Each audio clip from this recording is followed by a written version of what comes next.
Welcome to Echo This, where we are empowering conversations of hope and opportunity. I'm your moderator, Lisa Jones.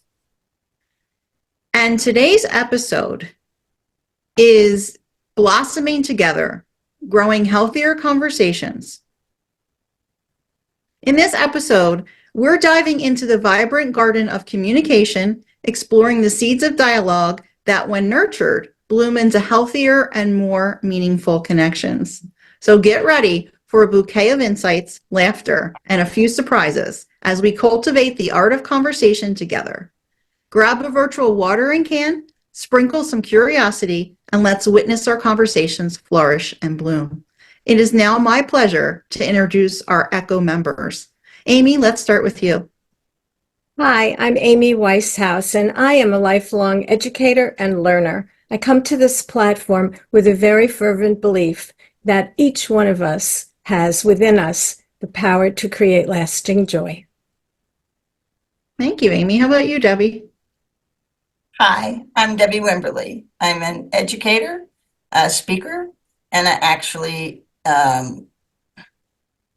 curate a monthly newsletter to educate about the benefits of medical cannabis and introduce you to your endocannabinoid system. Well, thank you, Debbie.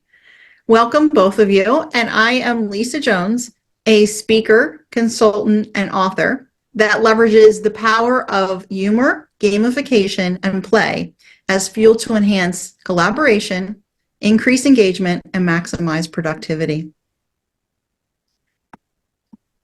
Each of our episodes feature several segments, but our first segment today is Echoing the Hope. Let's discuss our Echoing the Hope question. Are you ready, ladies?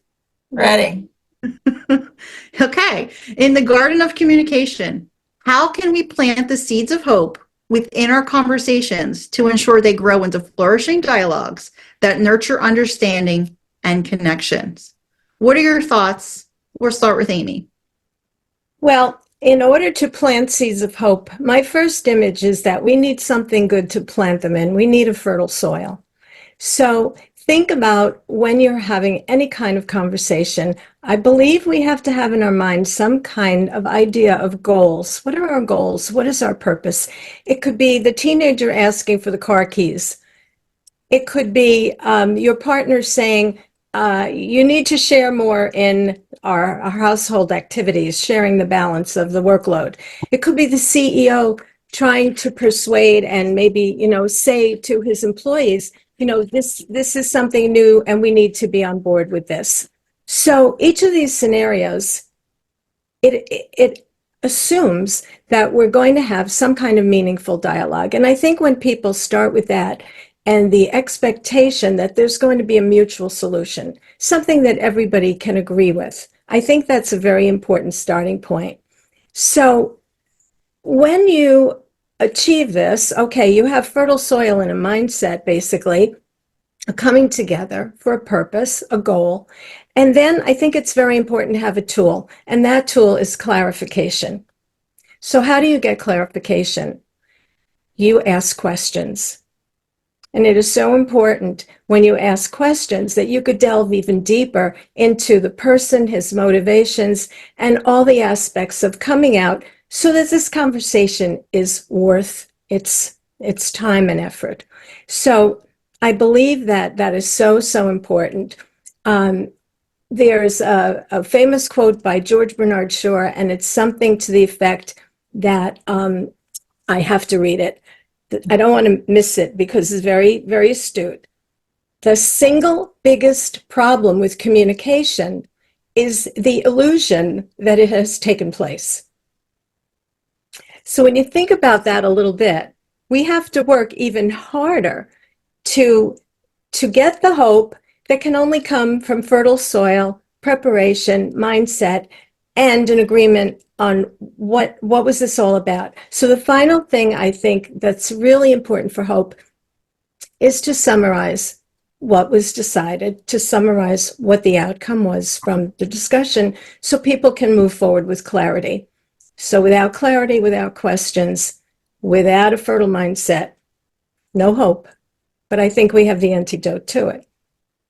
Yes, I love that, Amy. And specifically each of the scenarios that you mentioned, and then the tool that you're giving, which is so, so important as the clarification, because I know I'm guilty of this, having the conversations, and then if you don't write it down, or if it's not like cemented with some type of summary, then the next time it's like, oh, did you, and you're telling your friend or your significant other, oh, I told you about this 2 days ago, and they're like, I don't remember. Like, you didn't have that cementing summary of it, and it didn't cement in their mind, or they were busy multitasking doing something else. So important.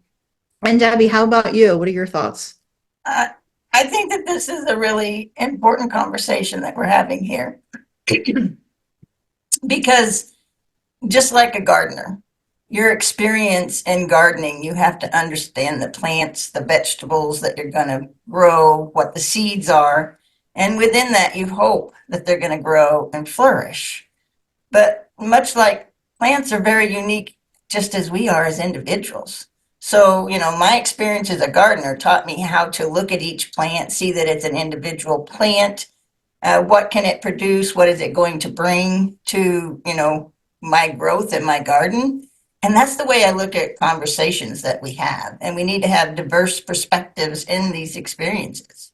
And to foster dialogues, it's essential to create a space where each voice is essential, heard, and understood.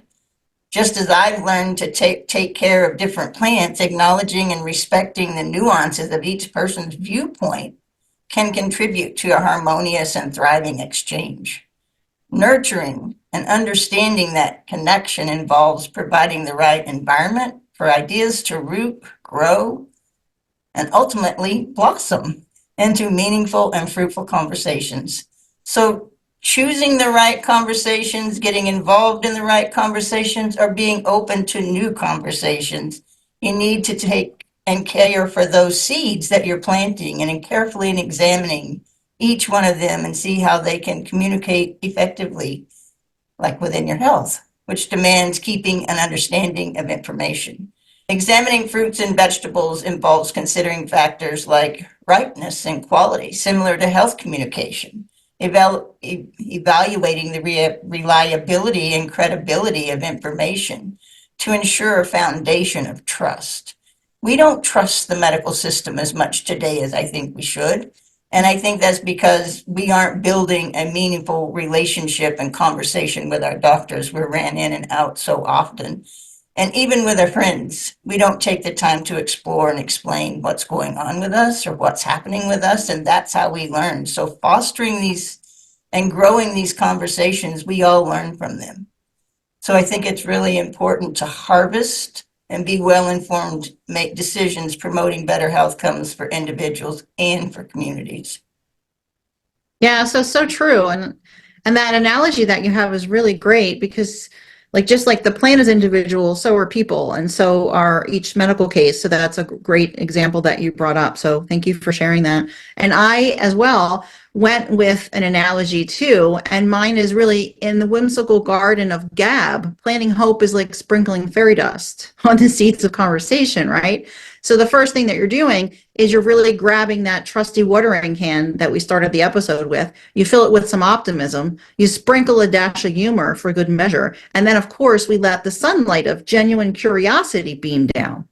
And that's kind of what, to Debbie's point, then you watch as the buds of understanding bloom, and the vines of the connection, they really start to swing from branch to branch in a conversational jungle gym, if you will. So remembering that the secret ingredient is a pinch of playfulness, because in this garden, I look at it as laughter is the fertilizer that makes these conversations flourish into a vibrant, interconnected Eden. So I think that that's some really great information that both Amy and Debbie shared. So thank you. So I want to kind of just go back and talk about the lesson from this garden, because just like in nature, conversations need care, attention, and that's what you both are saying, and a touch of magic. So if we sow the seeds of hope, we tend to our conversational plot with a spirit of playfulness. This is where we can embrace the unexpected weeds, right? There's weeds that grow in a garden. We don't want them, knowing they might be the quirks that make your garden unique. In this blooming tapestry of connection, remember The more you water with kindness, just like a conversation, the more your conversational garden thrives. So happy gardening. I want to now move on to our second segment, and that is echoing the opportunity. And I want to discuss, I have a question for each of you. And I do want to start with Debbie and talk a little bit about in the fertile soil of well-being, how can conversations be sown with opportunities to nurture a flourishing garden of health, fostering habits and opportunities, connections that bloom with vitality? What are your thoughts on that, Debbie? Well, I think that at first you just need to identify what what seeds you need to grow. And that's with the knowledge and understanding and planting them through educational conversations. Just as a gardener selects seeds based on the gardener's needs, tailoring health information to the individual and initiates growth. This informational seeds, once sown, can sprout into habits as individuals cultivate a deeper understanding of their well-being. Watering these conversations with supportive dialogue and encouragement is crucial. Like a gardener tends to plants with care, positive and reinforcement and guidance can help habits take root and thrive. When I was a gardener, I took very good attention to each row of seeds that I planted and making sure that I took out anything that would interfere. And then you have to tend to it on a regular basis. So you're out there on your hands and knees, pulling out the weeds, as Lisa said, and trying to make sure that you're giving them the room and space to grow, to breathe, understand, and survive. And that's the way I look at conversations, and how we can foster them is by tending to them. I think how often we have conversations, like Lisa said, with someone and they don't recall a conversation we had 2 days ago. And I think that's where we have to learn to be engaged and help them be engaged. And sometimes it's just as little as coming back and saying, did you hear what I said? Or did you hear when I said da da da da within that conversation before you leave it? Because that leaves a mental memory for them to maybe hang on to it the next time you bring it up. Yes, so true. And my ears perked up when you said educational conversation, because that kind of puts it in a different perspective in my mind. It's that intention that you said to have this, like, that's what you're going to do in this conversation. It's not just going to be like, we're having a conversation. No, it's an educational conversation. And I think that makes that more impactful, what you're saying. Well, think about it. We all grow by planting seeds of knowledge, and we water them with positive dialogue, and then we foster connections, conversations, so that the well-being soul can flourish into a vibrant garden of quality health, quality relationships, quality friendships. This approach promotes the growth of habits and connections that bloom with vitality, contributing to the overall well-being of individuals and our community. Yes. Yes, so true. Thank you for sharing. I do want to go to Amy because she's our joy expert. And amidst the jubilant conversations that you have, how can we transform the fertile ground of dialogue into an opportunity-rich landscape where every interaction is a chance to cultivate joy and shared positivity? Amy, what are your thoughts on that? Well, first of all, every conversation we have is an opportunity for growth, for discovery, for hope. It's an open door. And the magic is that we don't even know where the door is going to lead us. So when you talk about joy, how many times do we overlook people who are right next to us? That might be the person in the carpool. It could be the person we wake up with every morning. It could be even in an abstract sense, it could be an icon that we follow in society, or it could be a business person, a coworker with whom we encounter different dialogues, routine dialogues on the workplace that are necessary. But what we really need to do is we really need to start having an empathetic eye, an empathetic heart. And we have to look to the people around us and really get to know who they are and where they're coming from. And when we do that, the joy is endless because we're unexpectedly discovering things that we might never have even anticipated. And those shared moments, those create everything we're looking for, everything we're touching on in this conversation today. And I believe that when we acknowledge these people, find something in common, it's going to happen, acknowledge them. It's important that everybody, even though we talk about empowering other people, it's important that every listener here, start a conversation with the belief, a very strong belief, I am worthy, I'm somebody important, and even though I may be a little timid approaching this subject or having this dialogue with whomever, and sometimes having them with our closest family and friends are the most difficult. But it's the belief that I'm here to contribute as well, in my own way, in my own presence. I'm here to contribute. I think that brings an icebreaker to the conversation right away and a hopeful beat, because the person wants to contribute and is open to questions and even asking a lot of questions. When someone asks me a question, I feel joy because there's an interest, there's a curiosity, there's a pathway. Somebody's noticing me and wants to engage with me. Debbie said that word, engaging. Engagement is so important. So we can't come like an inanimate object or somebody there just waiting to be elevated. We have to bring our own inner joy, as small as that little voice might be in us, courageously to say, I'm here to contribute. I'm here to find out about everybody, and just understand the sacredness and the joy in the very moment of having this opportunity to speak with other people. That in itself is a miracle. Yes, that's so true. And you bring up such a fantastic point, Amy. And it made me think of when I go outside twice a day, I go for short little walks, and people just drive up and down the street, and I'll wave at them. And I got to tell you, half the people do not wave back. And that's kind of to your point of like somebody right next to you or somebody close to you. It's like, how hard is it to just put your hand up and wave back? And if they just opened it up, you never know, like, about that neighbor down the street. Like, and some of them wave, and I've gotten to know some of the neighbors, but not all of them. And it would be nice if they would just wave back. So you bring up a really good point of like, we're so busy with what we do, we're not paying attention to the closest people that are around us, the people that we can reach out and touch. So thank you for sharing that. And when I was asking you your questions, I thought of one for myself, because I thought, like, how can the playful spirit be harnessed to create opportunity and transform every interaction into really a game of possibility?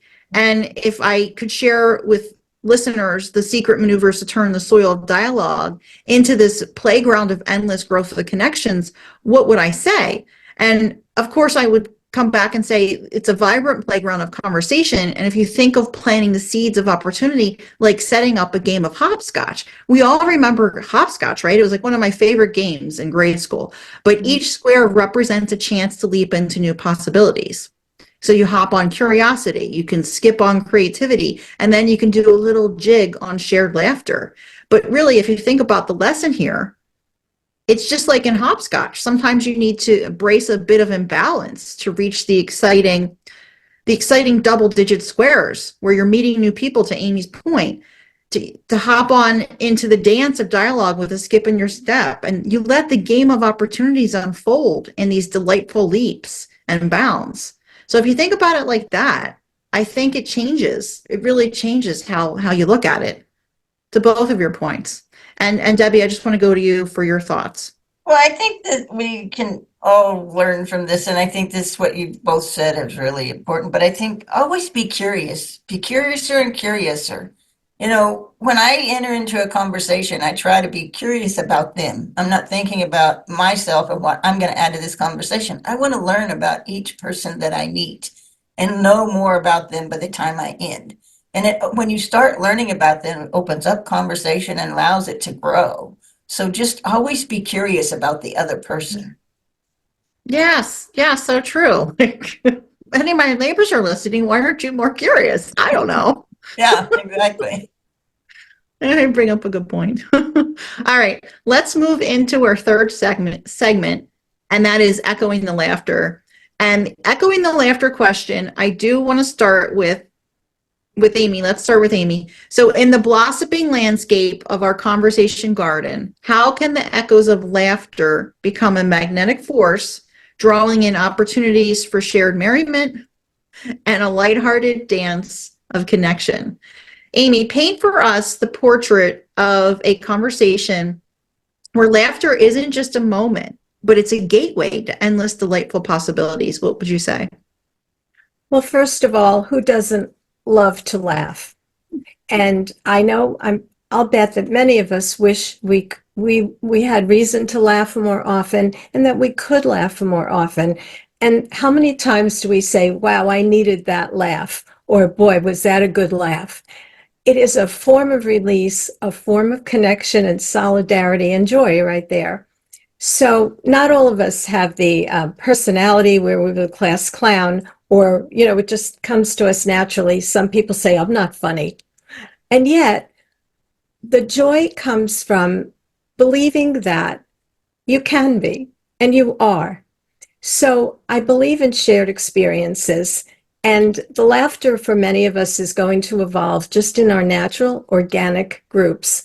The parents of the kids that we wait outside in the carpool for, the people at work, some embarrassing or funny things are going to happen inevitably.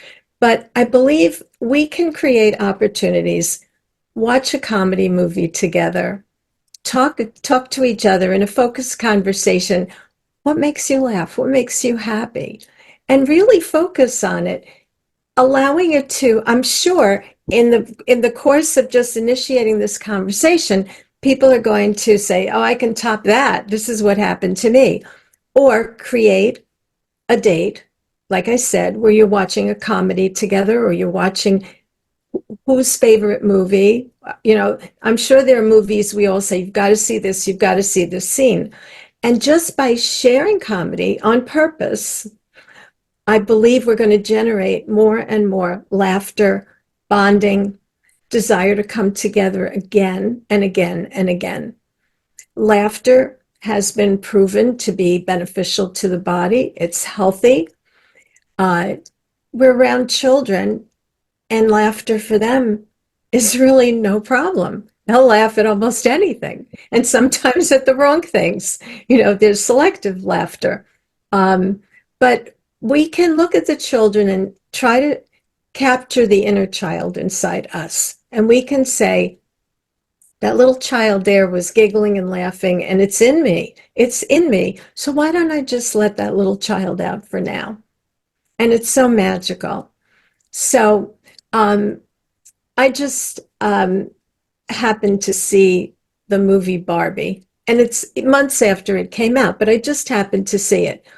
And it was interesting to see just how imaginative it all was, with a very strong message for young people to be unique, as Debbie says, to be themselves. Very strong message there.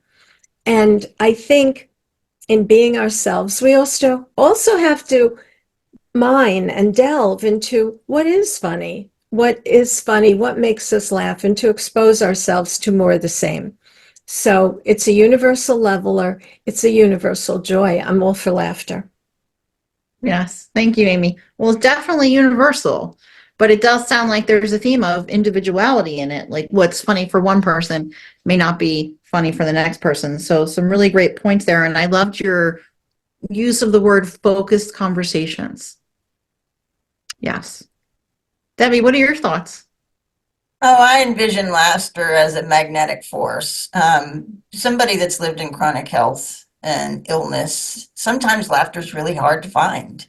And sometimes it's really hard to allow yourself to do that. And you have to, one of the things Amy says is create the opportunity. You have to allow the opportunity as well. It's not just create it.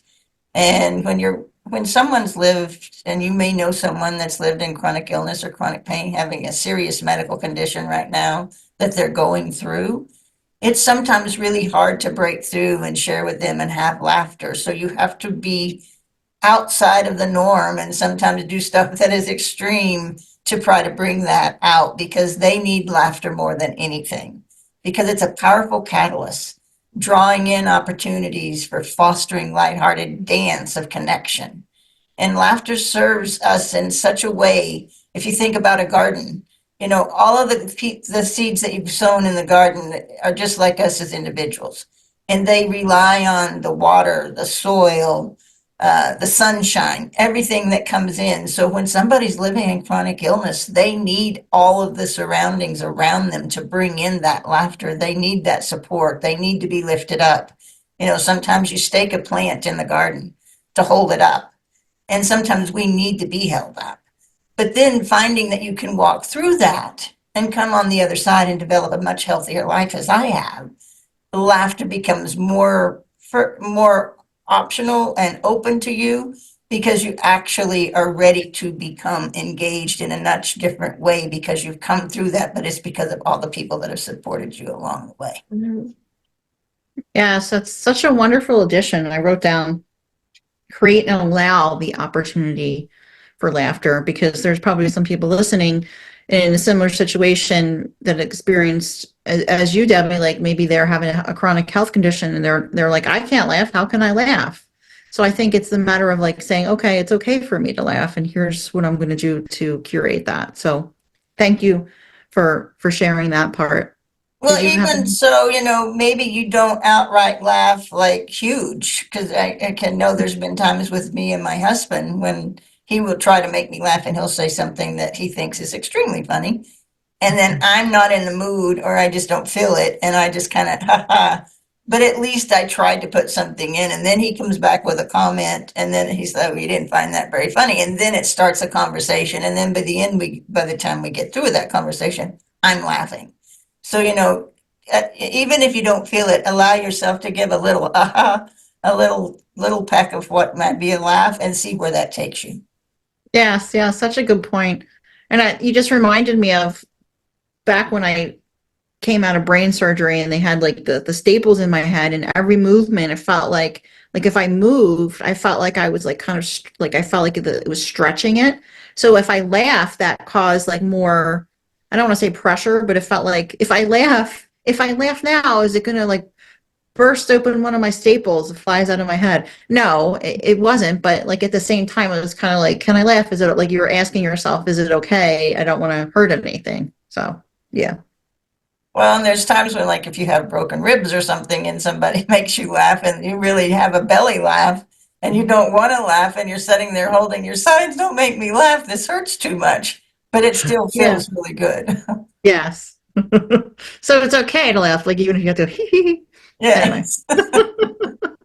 So for me, I did another analogy here. I was thinking of another analogy, and it was really thinking of the conversation garden as this dance floor. So if you think about it, if you're picturing a dance floor and then laughter, it's really the irresistible rhythm that gets everyone grooving, right?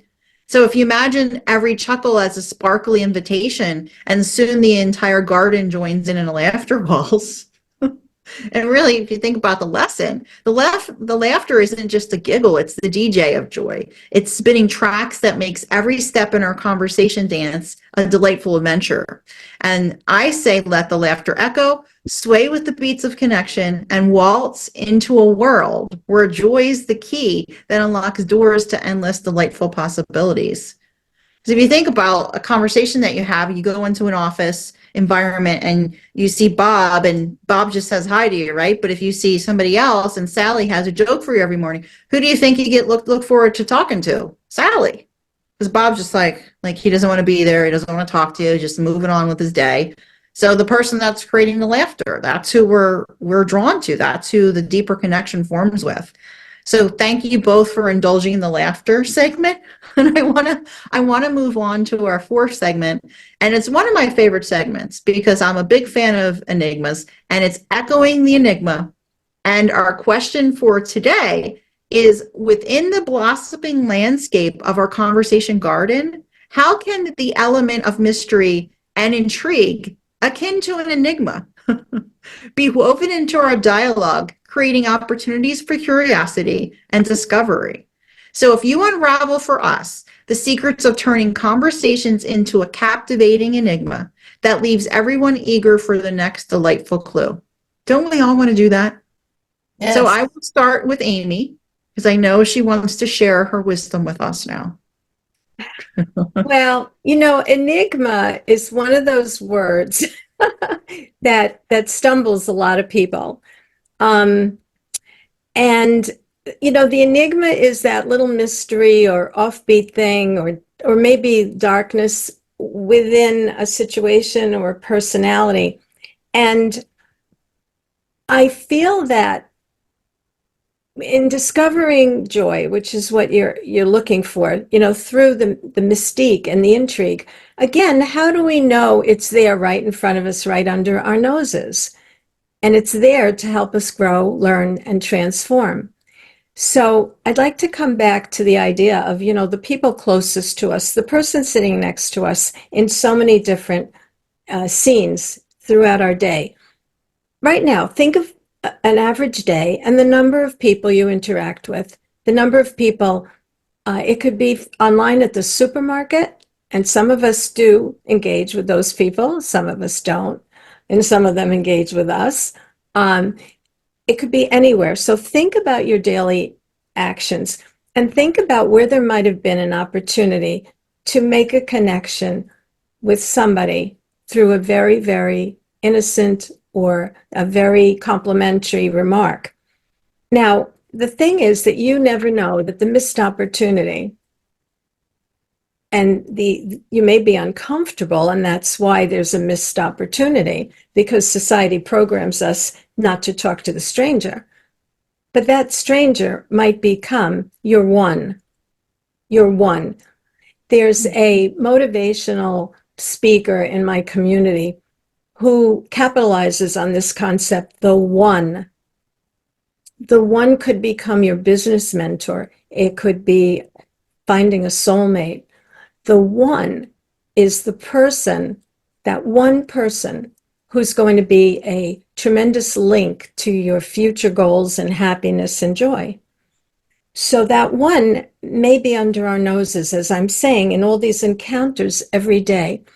So a part of the enigma is we want to be private. We want to be safe today. We want to be secure. We were programmed as children, don't talk to strangers, and of course, don't take candy from strangers.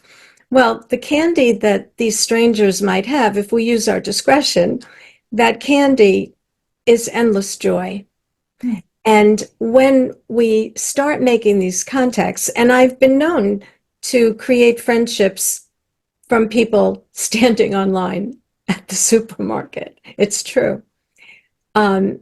So I think sometimes we have to act on impulse. The enigma is sometimes we want to be reserved. We want to be in a certain, propriety, and there's restraint. Sometimes we're told as children, don't act out, don't yell out, be quiet, don't make waves. And we sometimes encourage that unless they have a very active classroom environment that allows for that kind of engagement.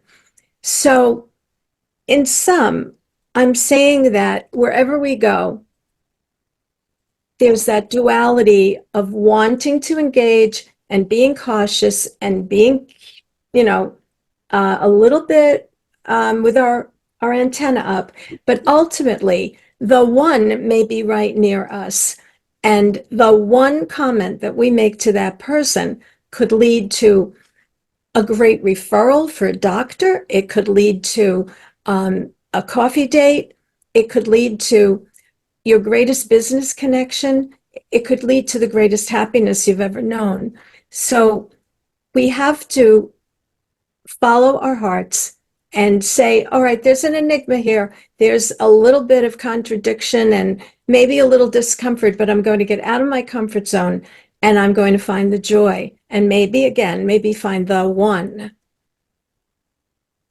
That is such a great call to action, Amy, because it's all about being uncomfortable or getting comfortable with the uncomfortable. And it's kind of like for many people, It doesn't sound like for you, like you talked to strangers, you're okay with it. I'm the same way. Like I just was at my dermatologist last week and met a friend, and I exchanged numbers with her and we had a coffee date, that kind of thing. But like, yeah, sometimes there's people that just, you can just kind of tell they don't want to talk or they don't want to engage. They feel weird about it, or you'll start talking to them in line at like the pharmacy, and they won't talk much back. And then there's somebody else, like two people up, that's willing to engage.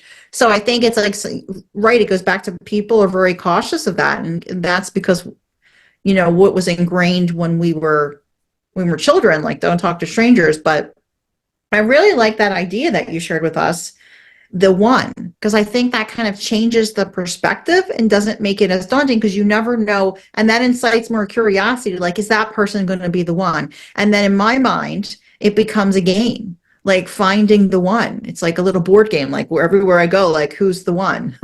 Like, what are your thoughts on that, Debbie? I want to hear your answer to the question, but I also want to hear what your thoughts are in relation to what Amy just said.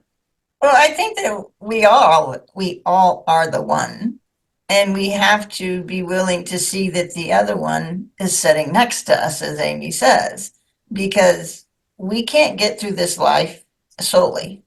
We need other people to be involved in our lives to share with us. I don't want to do it alone by myself and alone.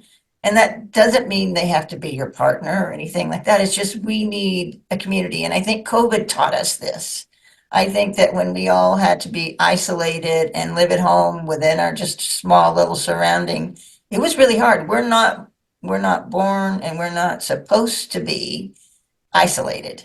We are supposed to be a community of a lot of people. And so I think that, understanding that you're one and the person sitting next to you is one. And that's when we become a two and a three and a four. And that's when we grow, which goes into our garden here and growing it, is that, we need a huge community of people. We need to be all working together. This world is not put together for us to just be one solely by ourselves. Yes, it's a great point. I like how the one became a two and a three and a four.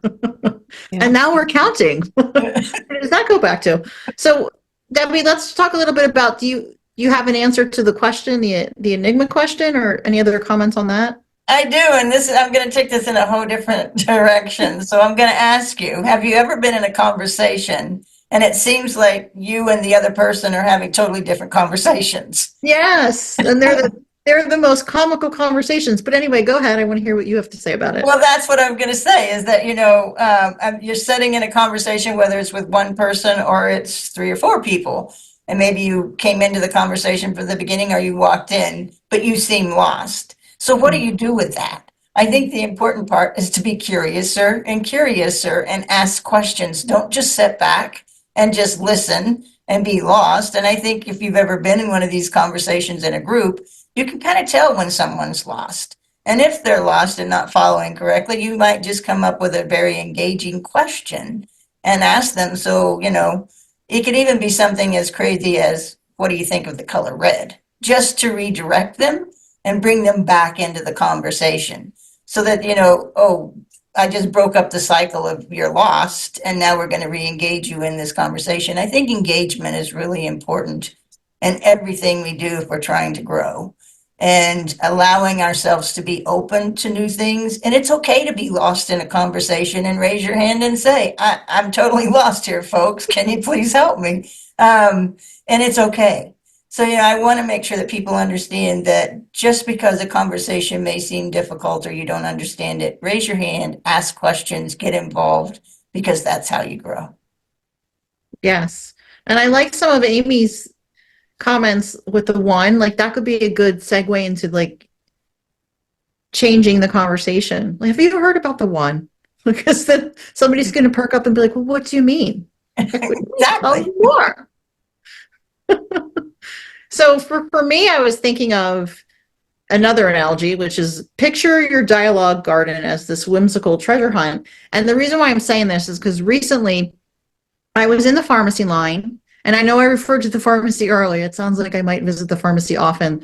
That is not the case. But in the pharmacy line, there was what I considered to be this comedic misadventure. It unfolded right before my eyes because my husband had surgery, And they refused to give him more pain medication because like now with the opioid crisis and all that kind of stuff, they only give out a little bit, but this was like post-surgery and he needed more. It wasn't going well. So the pharmacist was citing the wrong drug name and it was causing like all this chaos. But amidst the chaos, there's all these people in line. Like I was inside the pharmacy. These conversations sparked with others that were having like other people that were having similar issues with like getting the right drugs. Like there was all kinds of issues. And it turned this weight that we had into this shared experience of laughter and camaraderie. We even started to sprinkle a bit of mystery into our words. We were transforming each sentence into a clue waiting to be discovered. And really, it was kind of like planning these tiny riddles that bloom into moments of aha and shared smiles. But I think the secret in all of this was that if you keep your enigmas light and playful, you nudge curiosity like this mischievous garden sprite, right? And then these conversations then become not just exchanges, but they can become thrilling quests where everyone's a detective. And that's what happened. Everyone in this pharmacy became a detective trying to figure out each other's like what we were going through. And then the dialogue was like a page turner. It was like reading a book. I was at the pharmacy, which I wouldn't normally think was fun, but this became fun. Like, I don't know, I want to go visit the pharmacy again to see what other kind of chaos I can get into. But if you scatter those conversational breadcrumbs and you let this joyous hunt for delightful clues begin, that's really how you can turn that enigma into, it's basically inciting your curiosity. So, yes. Any other thoughts about the enigma before we move on to our fifth and final segment, which is the most important one because we're talking about echoing the transformation, and that's what we want to have happen. We want to transform our listeners in ways that makes them better every day, in ways that creates more connection for them. So I want to start with you, Amy, because I want to talk about, can you share with us the secrets of joy that then weave a tapestry of transformation where every interaction becomes a petal in the ever-evolving flower of connection? Absolutely. Absolutely. The thing is that there is no alchemy or magic wand or actually a one-size-fits-all solution to experiencing the most wonderful joy. So there are no secrets, but the reality is that it's in our everyday behavior. It's in all the things that we've been talking about here. It's in the simplest gestures. We've used the words engaging, noticing, empathy, the person sitting next to you in your daily environment, whatever that scenario might be. So when I say there's no secret, it's just the knowing in your heart that you do have the power to be the one for someone else. I like how Debbie brought that out. In seeking the one, we have to know we are the one. We're the one for ourselves. We are the one for somebody else, and we can be one to somebody's whole world in ways that we don't even imagine. It could be because they look up to us because we have a college education, and to them that's a miracle, and they're so inspired by us. It could be because we, as all three of us on the panel, overcame some kind of life-threatening challenge in our health. So whatever the reason, it might be they love our hair color, or whatever the reason is that draws somebody to us, there's a joy in that. The problem is we keep it secret when we need to laugh and get it all out into the environment. So I've come up with this idea, and it happened during the pandemic. Your life matters, YLM. What about creating a journal of celebration and gratitude so that it's not a secret, but the joy is out there by my saying, for example, to Debbie, writing Debbie a letter telling her why her life matters to me and what impact she's made on my life. And in maybe the 2.5 short years that we know each other, meeting online, she was the person sitting next to me, as was Lisa, in a course we were taking. So we were virtually next to each other. You know, this amazing miracle has developed into a lifelong friendship and a partnership and a radio show and a book and so many things I didn't even imagine 2.5 years ago. So the secret is, and I hate to use the word because there's the enigma. I'm saying it's not a secret, but the secret is, if you want to know, it's be open, be yourself, express gratitude to people, find why you're drawn to them. What characteristics do you share? Tell them how their life matters. And I guarantee you, in that celebration of them and in that gratitude, you're going to find yourself. Why am I drawn to him? What do we have in common? Is there anything good about him that's in me or in her that's in me? We're going to celebrate. We're going to self-discover. We're going to find a legacy of endless joy. Because when our words, just like our laughter, reverberates and we relive that funny moment the rest of our lives, the laughter will reverberate, our words will reverberate. And I firmly believe that timing is everything in life. If we send that message and the person isn't expecting it, especially with children, why don't we bolster them with little love letters of why their lives matter? How many suicides can we avoid? How much bullying can we deter if someone feels worthy and they don't have to demean someone else? So I've thought a lot about this, and it's really, it's a great question and it's a lousy question because, you know, it's trying to, it's opening up the fact that we're the secret. And yet, if we take it another way, it could be that why do we think there's some secret or mystique about it when there's really not? So it's a beautiful question. And I'm very attached and emotional and passionate about it. And having been a teacher for over 33 years with high school students, I know that there are so many small joys that came, and they came spontaneously. And then some of us, you know, parlayed these silliness things into lifelong friendships. So that's my take on the secret of joy. I love that. And it made me think of, like you were talking about the kids and how can we start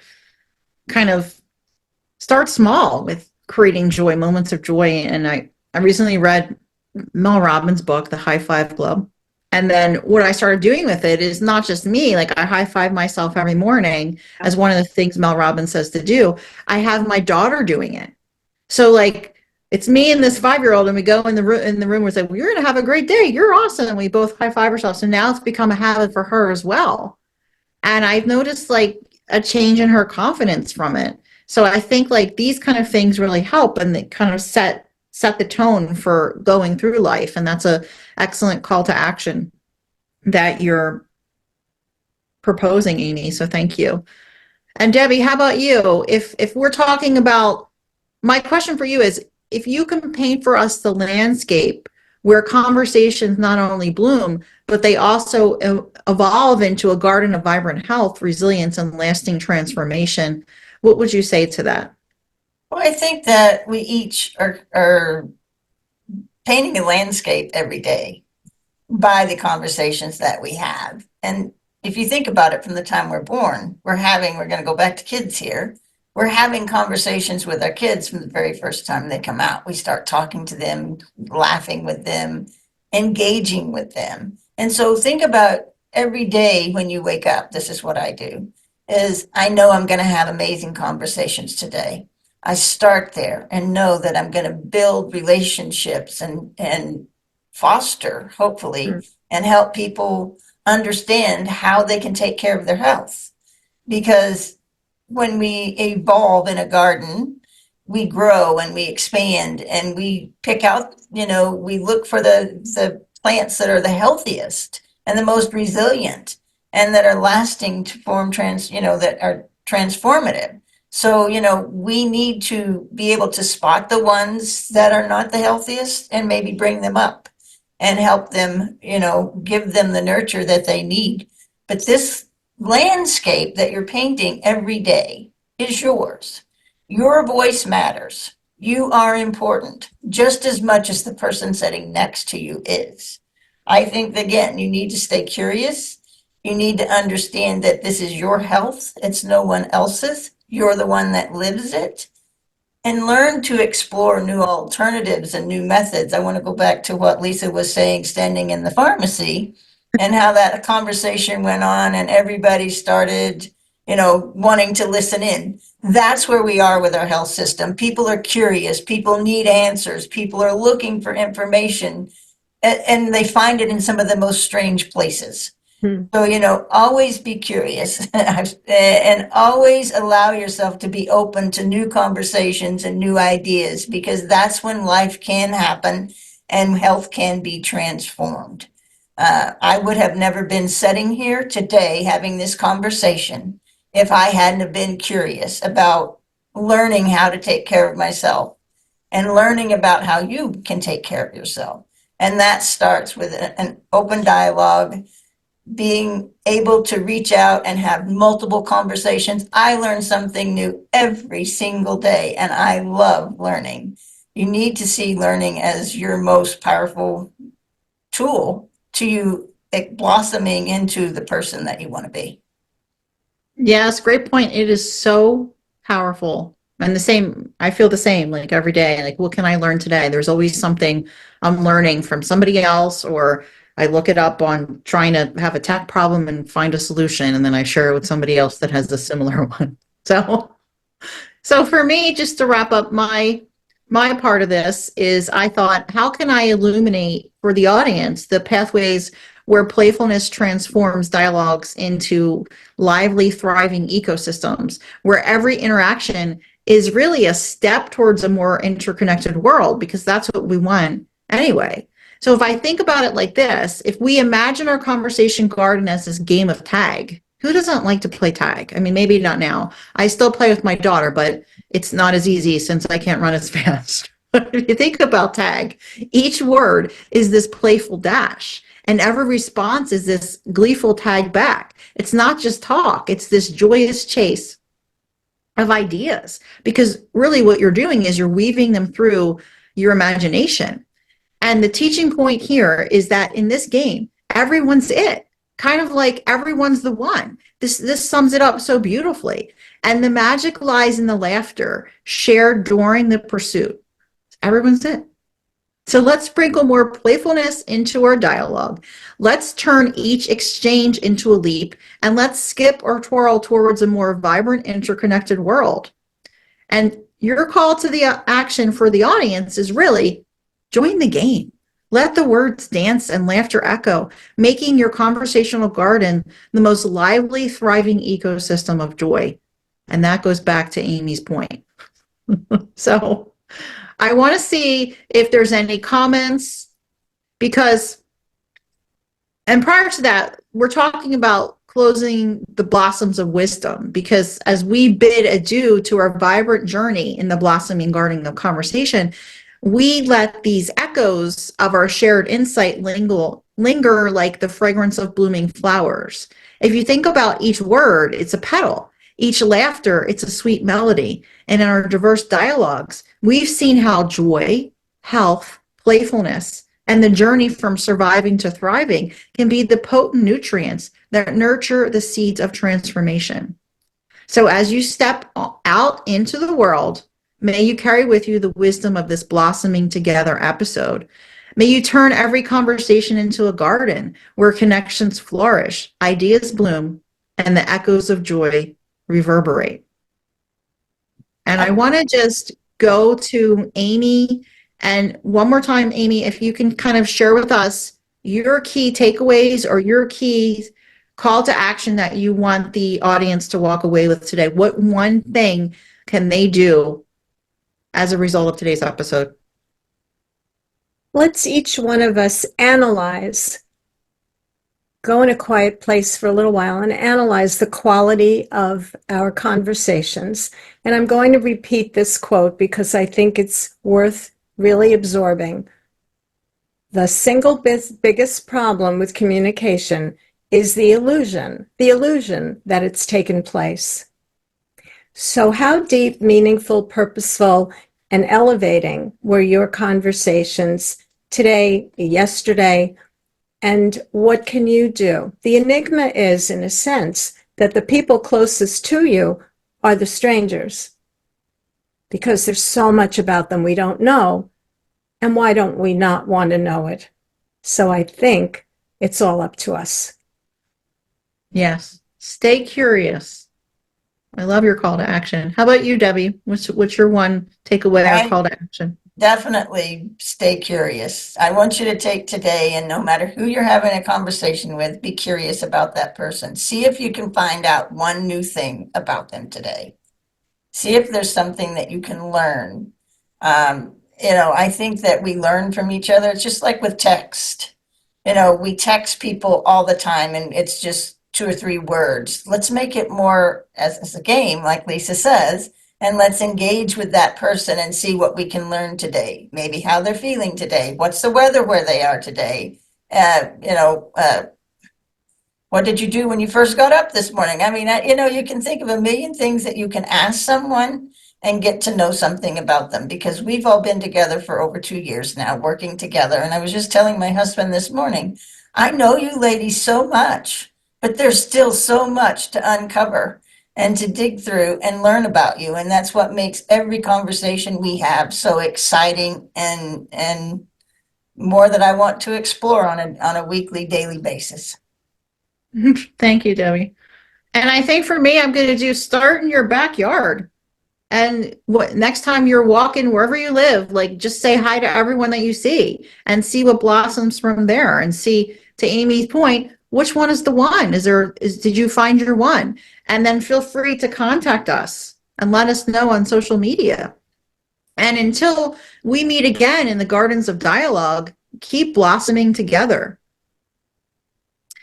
And any final takeaways, final thoughts from either Amy or Debbie before we close for today?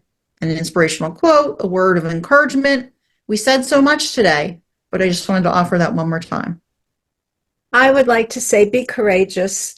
I mean, what do you have to lose? It may not be the one right next to you, but it may be the person who connects you to the one. If we used to think, you meet a person at a business networking group and they have a Rolodex. So you're actually meeting everyone potentially on their Rolodex. Old-fashioned term, so I'm dating myself when we had Rolodex. But be courageous, and it takes that to be curious. But the rewards are just immeasurable.